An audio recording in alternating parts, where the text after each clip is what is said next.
तो चलिए सीधे ब्लैक बॉक्स लिमिटेड के Q4 और फाइनेंशियल ईयर 25 के अर्निंग्स कॉल को डिकोड करते हैं। ये कॉल मई 28, 2025 को हुई थी। इसमें कंपनी ने जो नंबर्स पेश किए उससे ज़्यादा इंपॉर्टेंट है उनके पीछे की स्टोरी। सबसे पहले परफॉर्मेंस की बात करते हैं। Q4 में रेवेन्यू साल दर साल 4% बढ़ा, लेकिन असली कहानी प्रॉफिटेबिलिटी में है। एबिटा 21% और प्रॉफिट आफ्टर टैक्स यानी PAT 48% ऊपर गया। इसे कंपनी ने अपने all time high margins achieve किए। एबिटा 9.5% और पैट 3.9%। ये नंबर सुनने में अच्छे लगते हैं, पर इनकी वैल्यू तब समझ आती है जब हम कंपनी का पास्ट देखते हैं।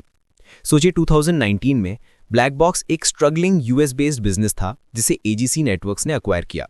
उस वक्त फाइनेंशियल ईयर 19 में कंपनी का एबिटा मार्जिन सिर्फ 2.5% था और कंपनी 79 करोड़ के लॉस में थी।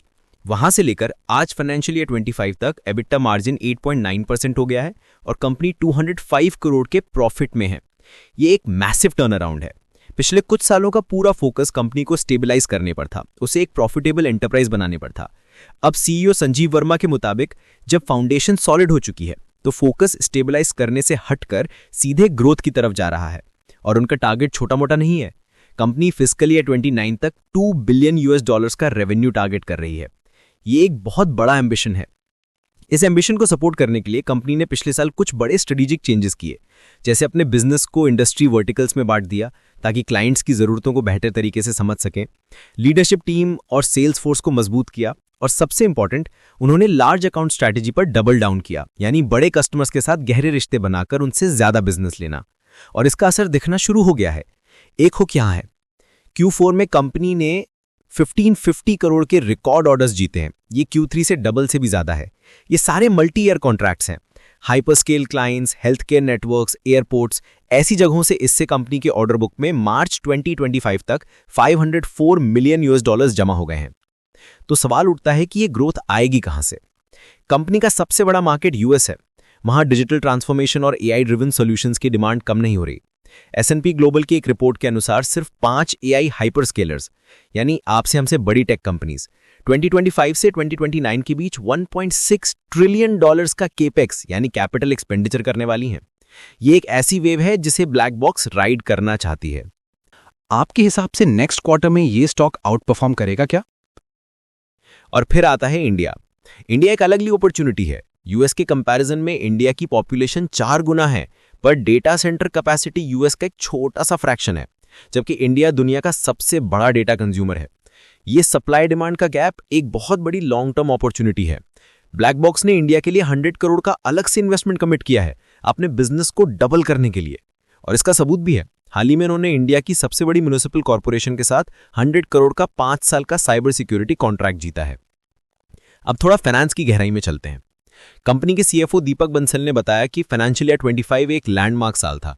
पिछले 3 सालों में एबिटा 27% CAGR से और पैट 41% CAGR से बढ़ा है, यानी कंसिस्टेंटली सॉलिड ग्रोथ। आने वाले साल यानी FY 26 के लिए उनकी गाइडेंस है कि एबिटा 14 से 22% और पैट 29 से 39% बढ़ेगा। लेकिन एक पॉइंट नोट करने वाला है, फाइनेंशियल ईयर 24 का रेवेन्यू फाइनेंशियल ईयर 25 से थोड़ा कम था। इसकी 2 वजह थी। एक तो कंपनी ने खुद छोटे कम प्रॉफिटेबल अकाउंट्स को छोड़ने का फैसला किया, और दूसरा कुछ बड़े क्लाइंट्स ने इकोनॉमिक एनवायरनमेंट की वजह से डिसीजंस लेने में देरी की। लेकिन अब कंपनी को पूरा विश्वास है कि उनके स्ट्रेटेजिक इनिशिएटिव्स की वजह से Q2 FY 26 से रेवेन्यू वापस तेजी से बढ़ेगा। अगर आपको ये एनालिसिस हेल्पफुल लग रहा है तो वीडियो को शेयर करो अपने इन्वेस्टिंग ग्रुप में। कॉल में एनालिस्ट ने भी कुछ अहम सवाल पूछे। एक सवाल था कि कंपनी का कितना रेवेन्यू रेपिटेटिव नेचर का है। जवाब था करीब 30% या 1/3। ये मैनेज सर्विसेज और मेंटेनेंस से आता है और कंपनी का गोल है इसको बढ़ाना, क्योंकि इससे रेवेन्यू में प्रिडिक्टेबिलिटी आती है। लॉन्ग टर्म प्लान इसको 50% तक ले जाने का है। एक और एनालिस्ट ने $2 बिलियन के टारगेट पर सवाल किया। CEO ने साफ किया कि इसमें ऑर्गेनिक और इनऑर्गेनिक दोनों तरह की ग्रोथ शामिल है। ऑर्गेनिक ग्रोथ से कंपनी 1.3 से 1.4 बिलियन डॉलर्स तक पहुंचने का प्लान रखती है, जिसके लिए उन्हें अगले 4 साल में 17 से 18% CAGR से ग्रो करना होगा। बाकी का गैप एक्विजिशन से पूरा किया जाएगा। इकोनॉमिक एनवायरनमेंट और US टैरिफ्स के बारे में भी चिंता जताई गई थी। इस पर मैनेजमेंट का कहना था कि उन पर इसका असर मिनिमल होगा, क्योंकि उनका बिजनेस 75% सर्विसेज लेड है और जो थोड़ा बहुत प्रोडक्ट्स का बिजनेस है उसमें अगर कॉस्ट बढ़ती है तो वो कस्टमर्स को पास ऑन हो जाएगी। एक बहुत इंटरेस्टिंग सवाल था कि ब्लैक बॉक्स का बिजनेस डिस्क्रिशनरी कैसे है। CEO संजीव वर्मा ने इसे एक सिंपल एग्जांपल से समझाया। उन्होंने कहा कि हम रियल इंफ्रास्ट्रक्चर कंपनी हैं। अगर आपके ऑफिस का वायरलेस नेटवर्क डाउन हो जाए या पुराना हो जाए तो आप उसको आने वाले साल पर नहीं टाल सकते। आप शायद एक नया ERP सिस्टम डीले कर दें, लेकिन लाइट्स ऑन वाली चीजें जैसे कनेक्टिविटी और नेटवर्क आपको तुरंत ठीक करवानी ही पड़ेगी। उन्होंने कहा, ये टूटी हुई सड़क जैसा है।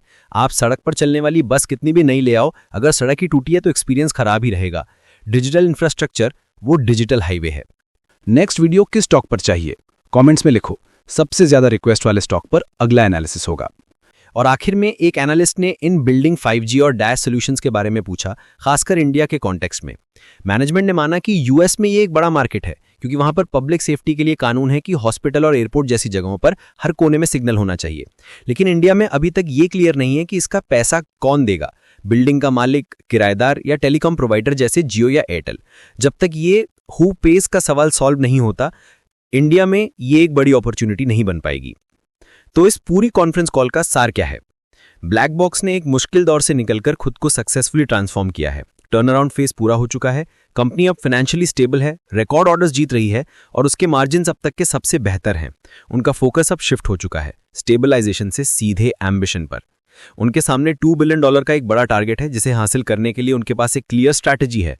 बड़े कस्टमर्स पर फोकस करना, AI और डेटा सेंटर जैसी ग्लोबल टेक वेव्स को राइड करना और इंडिया जैसे हाई ग्रोथ मार्केट में अपनी पकड़ मजबूत करना।